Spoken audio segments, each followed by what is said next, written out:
Good evening, dear students. In the preceding section, we learned about the contact force and non-contact force.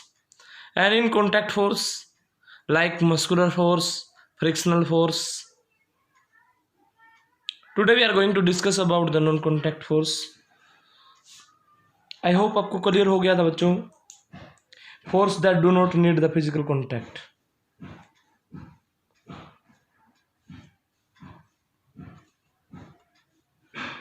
Need physical contact.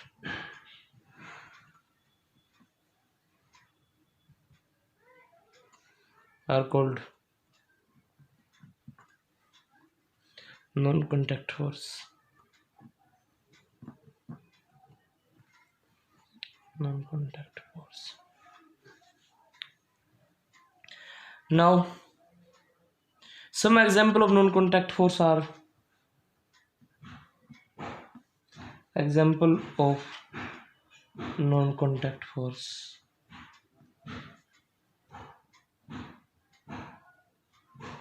Are magnetic force, electrostatic force,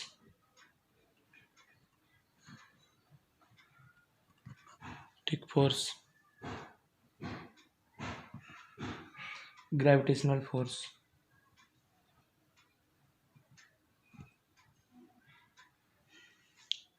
Child, non-contact force के जो example है that are the magnetic force, electrostatic force and gravitational force. Now electrostatic force and magnetic force we have first to discuss. First of all, magnetic force.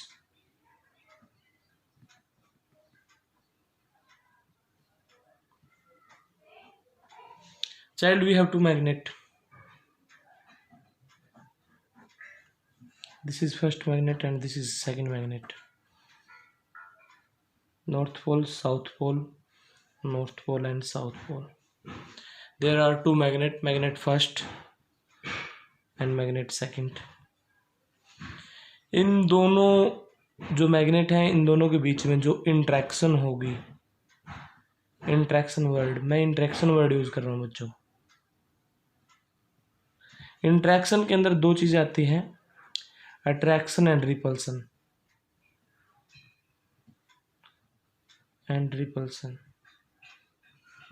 दो चीज आती हैं. अगर यहाँ पर जैसे कि हमने लास्ट वीडियो में बताया था, चार्ज के बारे में डिस्कस किया था कुछ टॉपिक के अंदर. जैसे बच्चों अपोजिट पोल होंगे, यहाँ पर साउथ नॉर्थ पोल है, अपोजिट पोल है तो अट्रैक्शन होगा, अगर लाइक पोल है तो रिपल्सन होंगे. जैसे नॉर्थ पोल होंगे तो रिपल्सन होगा, रिपल्सन. साउथ पोल होगा तो रिपल्सन होगा, साउथ नॉर्थ पोल होगा तो अट्रैक्शन होगा, और नॉर्थ साउथ पोल होगा तो भी अट्रैक्शन होगा. मैग्नेटिक फोर्स क्या होता है बच्चों? The force exerted by the magnet on the another magnet or other magnetic material like iron, cobalt, nickel is called as magnetic force. Magnetic force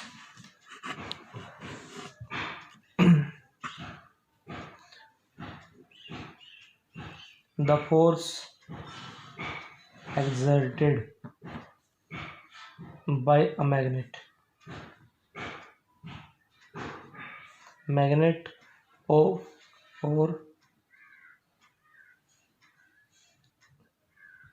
another magnet on another magnet or on material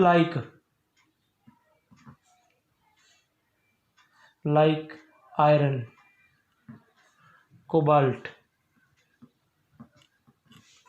निकल. बच्चों जैसे कि हमारे पास एक magnet है,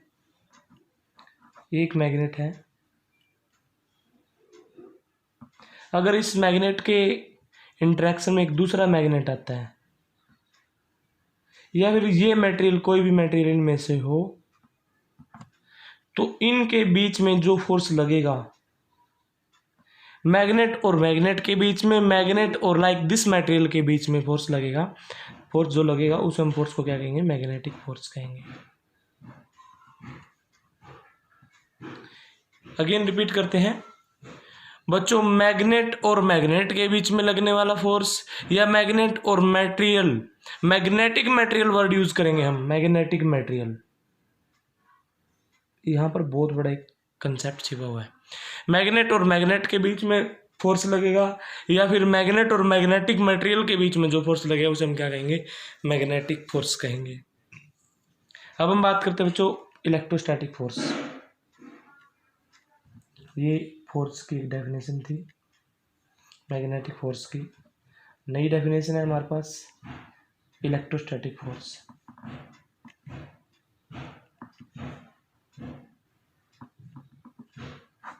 electrostatic force बेटा हमने charge body के बारे में डिस्कस किया था। जब एक चार्ज बॉडी किसी के ऊपर फोर्स लगाती है, माना एक हमारे पास चार्ज बॉडी है, ये क्या है बच्चों, चार्ज बॉडी।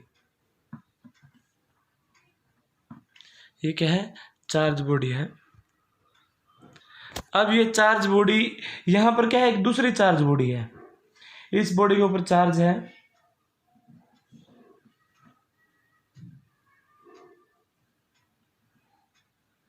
इस बॉडी के ऊपर चार्ज था।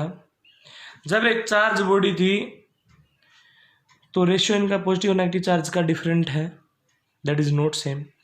If this will be same, this will be neutral body. ये न्यूट्रल बॉडी नहीं है बच्चों, ये एक चार्ज बॉडी है, इस पर एक चीज ज्यादा हो सकती है। यहां पर फिर एक दूसरी चार्ज बॉडी ली हमने, या फिर क्या लिया हमने, एक अनचार्ज बॉडी ली।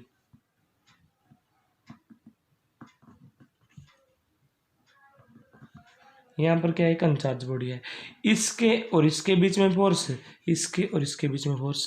मिनटू से चार्ज बॉडी जब किसी चार्ज बॉडी के ऊपर फोर्स लगाती है, या चार्ज बॉडी किसी अनचार्ज बॉडी के ऊपर फोर्स लगाती है, इनके बीच में लगने वाले फोर्स को हम क्या कहेंगे बच्चों, इलेक्ट्रोस्टैटिक फोर्स कहेंगे। The force exerted by the charge body, the force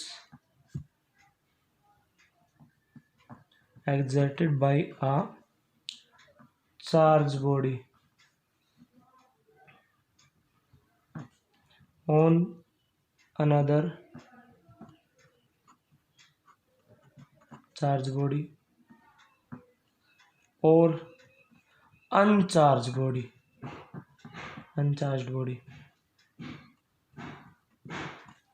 is known as electrostatic force.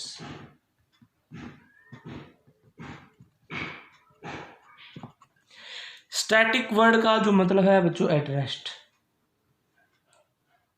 Eight rest mean to say जो चार्ज होगा वो कहां पर होगा, रेस्ट पर होगा, charge at rest.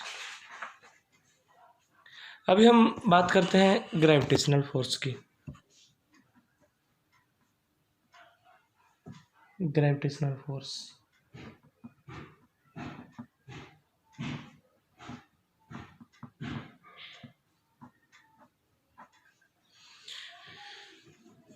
Child, this is a very typical and conceptual concept.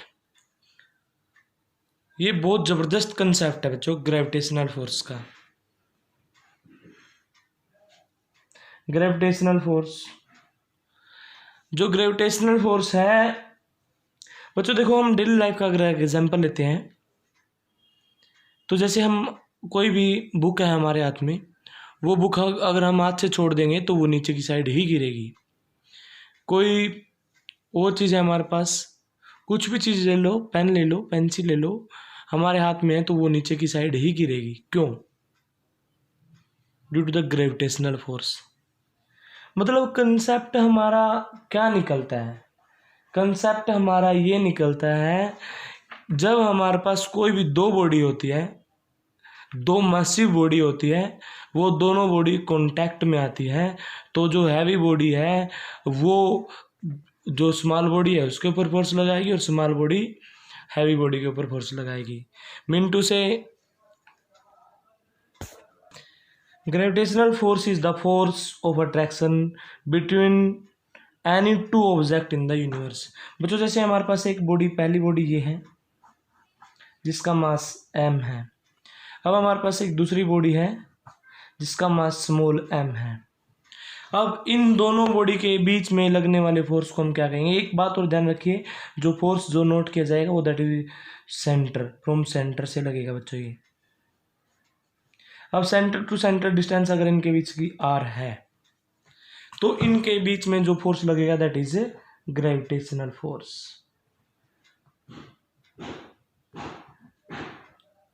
That is gravitational force. जो force लगेगा वो डायरेक्टली प्रोपोर्शनल होगा। Force is directly proportional to product of the mass, capital M and small m।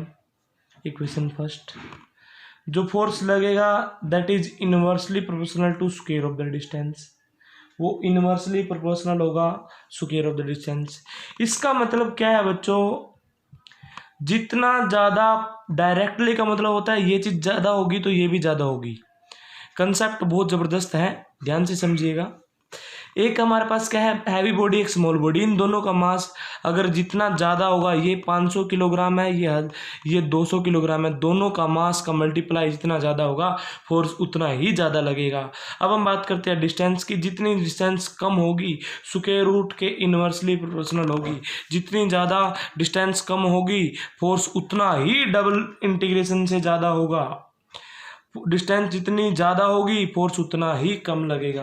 यहाँ से हमारे पास इसको solve करने के बाद आ जाते हैं, force is directly proportional to product of the mass is m small m divide by r square. ये equation from equation first and second, from first and second. बेटा यहाँ से हमारे पास एक कांस्टेंट आ जाता है, f is equal to m divide by r square. This is the gravitational force between two heavy body।